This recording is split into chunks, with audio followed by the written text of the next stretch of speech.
चढ़ल जवानी के फूल कैसे खिली, चढ़ल जवानी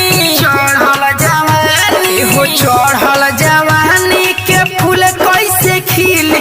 राजा जी गइले दिल्ली तमाजा कैसे मिली, सैया जी गइले दिल्ली तमाजा कैसे मिली, आजा कैसे मिली, आजा कैसे मिली। चढ़ल जवानी के फूल कैसे खिली, चढ़ल जवानी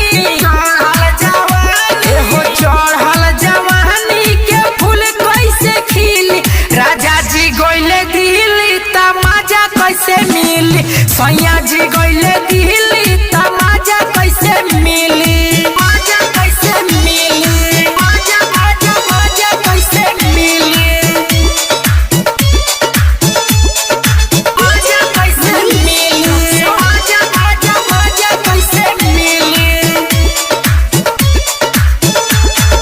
आजा कैसे मिली, आजा आजा आजा कैसे मिली। देवराता बाटे सखी हमारो नादान हो, देवराता बाटे हमारो नादान हो, देवराता बाटे देवराता बाटे सखी हमारो नादान हो। दूधवे पिया के ओके कॉलेज में जवान, हरे कॉलेज में जवान हो, कॉलेज में जवान हो। हमारा से रहेला खूबे हिली मिली, हमारा से रहे रहेला खूबे हिली मिली। राजा जी गइले दिल्ली तमाजा कैसे मिली, सैया जी गइले दिल्ली तमाजा कैसे मिली, आजा कैसे मिली, आजा आजा आजा कैसे मिली,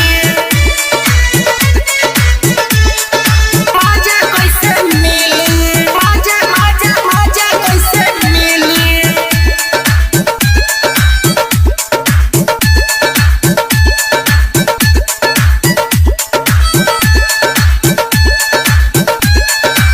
आजा कैसे मिली, आजा आजा आजा कैसे मिली।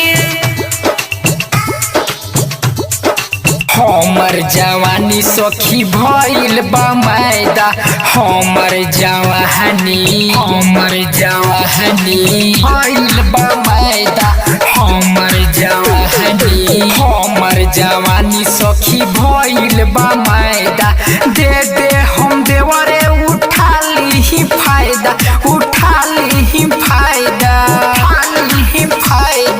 राइटर संदीप साजन पलंग खूबे हिली, राइटर संदीप साजन आर के बिहारी जी पलंग खूबे हिली।